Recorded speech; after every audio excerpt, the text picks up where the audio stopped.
On June 12th, 2026, over the Mojave Desert, a black needle-nosed jet crossed the speed of sound for the second time in a week, and nobody on the ground looked up. Not because they weren't listening, because there was nothing to hear except, if you were close enough and paying attention, something that sounded like a car door closing. You have been told your whole life that this is impossible, that breaking the sound barrier means a boom loud enough to rattle windows and scare livestock for miles, and that the government banned it overland more than 50 years ago because of exactly that. Both of those things used to be true. As of this summer, neither one is anymore, and the plane that proved it belongs to NASA. Here's the part that should actually bother you. The rule that grounded supersonic flight over the United States for half a century is not being debated in some slow committee somewhere. It is sitting in a public docket right now, and the window to comment on repealing it closes in 2 days. Whatever happens after August 17th, 2026 starts the clock on something Concorde never got to finish. So let's go back to the beginning, because the story of why this was banned and the story of how it just quietly stopped being banned are the same story told twice. In February of 1964, the Federal Aviation Administration picked an American city and used it as a speaker. For 6 months, straight through the end of July, military jets flew supersonic over Oklahoma City, up to 8 passes a day, on purpose, to see what would happen. What happened was 1,253 sonic booms at a planned intensity of between 1.5 and 2 pounds per square foot of overpressure, landing on people who had not volunteered for anything. Windows cracked, walls cracked. The Federal Aviation Administration ended up paying some residents for the damage.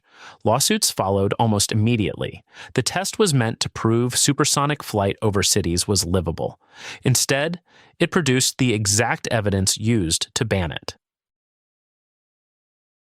In 1973, Congress wrote 14 CFR 91.817 into law.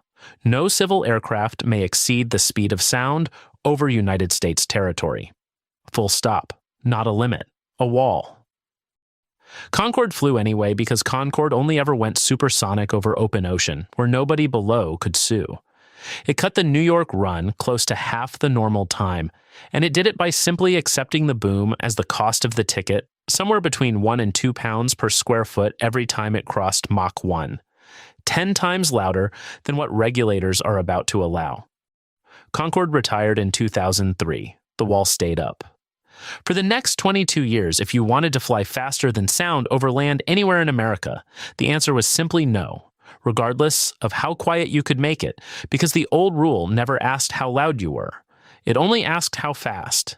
That's the detail that makes this year different. The ban was never really a noise law pretending to be a speed law. It was a speed law, full stop, and a speed law can't be negotiated with. A noise law can, which brings us to a hangar at Lockheed Martin's Skunk Works, and an aircraft that looks like nothing else flying, 99.7 feet of needle-thin nose grafted onto a fuselage sculpted so precisely that its entire job is to stop shockwaves from ever meeting each other. NASA calls it the X-59. Everyone who's watched it taxi calls it the world's most expensive incentive not to make a sound. Here's the physics in 20 seconds because it's the whole video in miniature. When you fly slower than sound, air gets a warning.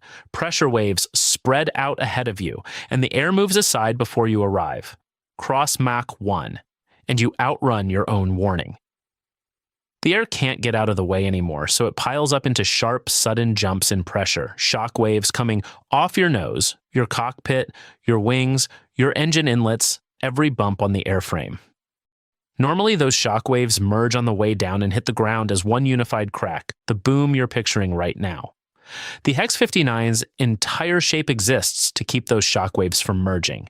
Spread out instead of slammed together, they arrive as a rolling thump instead of a crack.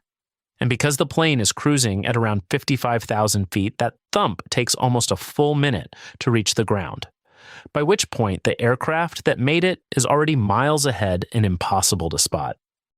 The X-59 first left the ground on October 28, 2025. 16 flights in the next 90 days, working up testing, building what the team called a steady rhythm.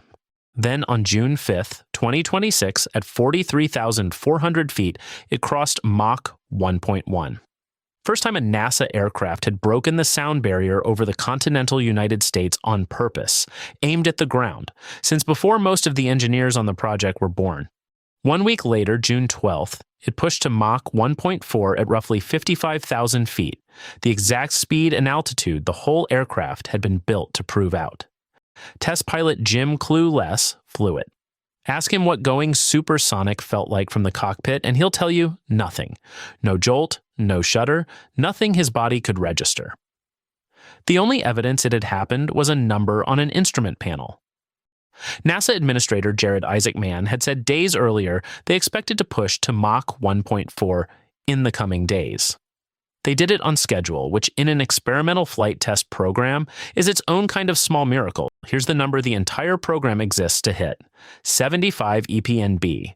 Concorde's boom measured around 105. Do that math, and the X-59's target isn't a little quieter, it's dramatically quieter. And NASA's own comparison for what 75 EPNB actually sounds like on the ground is almost insultingly mundane: a car door closing nearby.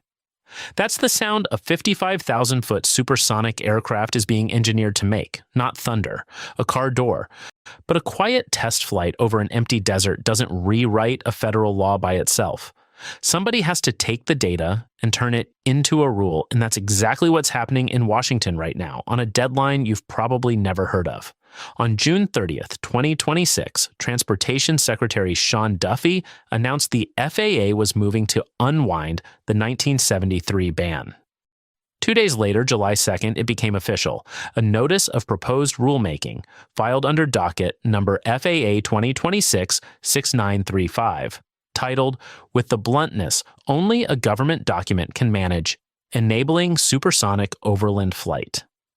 FAA Administrator Brian Bedford's stated reasoning is that decades of advances in aerospace engineering and materials science mean the old blanket ban can be repealed while still protecting the people underneath the flight path. The proposal doesn't touch speed at all. It repeals the speed-based wall entirely and replaces it with a noise-based ceiling, 0.11 pounds per square foot of overpressure at the surface. Compare that to Concorde's 1 to 2 pounds per square foot, and the new limit sits at roughly 1/10 the intensity of what airline passengers use to fly through on purpose. That proposal has been sitting open for public comment for 45 days. That window closes on August 17th, 2026, 2 days from right now. Once it closes, the FAA reviews everything submitted, and current expectations point to final noise and certification rules landing by the middle of 2027, with commercial overland supersonic flights potentially starting before the end of the decade. Whatever this rule ends up saying, it's being written this week, based directly on data a needle-nosed jet in the Mojave Desert generated 2 months ago. Naturally, you're not the only one paying attention to this. Boom. Supersonic's demonstrator, the XB-1, hit Mach 1.1 back in January of 2025, using a technique they call boomless cruise, riding the exact atmospheric conditions where a shockwave bends upward and misses the ground rather than being architecturally suppressed like the X-59. The real target is a 60 to 80 passenger airliner called Overture, Mach 1.7, close to 975 knots, a range of 4,250 nautical miles, 4 engines built specifically for this aircraft called Symphony, each rated at 40,000 pounds of thrust. On paper, that's roughly half the flight time from New York to London. United, American, and Japan Airlines have all placed non-binding orders. Non-binding is the word that should catch your attention. It means genuine interest, and it means absolutely no guarantee this aircraft ever generates a single dollar of revenue, which is where the honest part of this story has to show up, because a video that only tells you the good news isn't information, it's marketing. Object 1. Isn't this just Concorde again? No. Concorde solved this exact problem the expensive way by simply not flying over land and accepting the full unsuppressed boom everywhere else. The X-59 and Boom's Mach cutoff technique are trying to solve the problem Concorde never had to, staying quiet enough to fly over the people who live underneath the route. That's a genuinely different and genuinely harder engineering target. Object 2. Does boomless cruise even work reliably? Not yet, not everywhere. Mach cutoff depends on the temperature and wind layering of the atmosphere on that specific day, at that specific altitude. Some days it works, some days the atmosphere simply won't bend the shockwave away from the ground, and you don't fly supersonic that day. It's a weather-dependent trick layered on top of an aircraft, not a permanent fix baked into the airframe the way the X-59's shape is. Object 3. What does any of this cost in fuel more? Flying supersonic pushes engines outside their efficient operating range no matter how you shape the nose. That's before you even get to the fact that Overture is a clean sheet airframe paired with a brand new engine. And every aerospace program that has ever tried that combination has taken over a decade to certify, even for manufacturers with 100 years of institutional history. Boom has none of that history.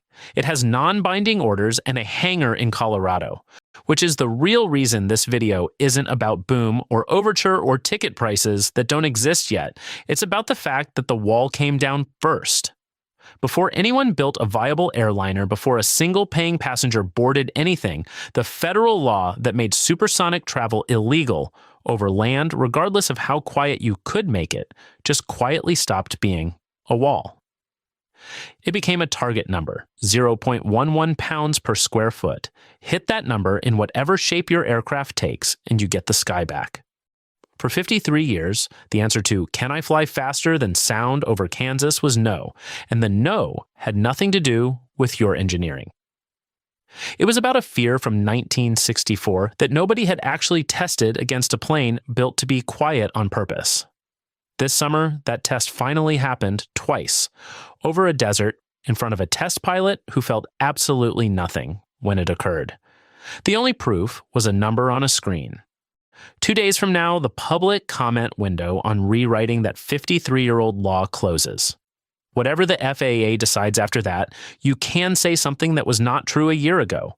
An aircraft went supersonic over the United States on purpose, aimed a shockwave directly at the ground below it, and the loudest thing anyone heard was a car door. Nobody looked up. That was the entire point.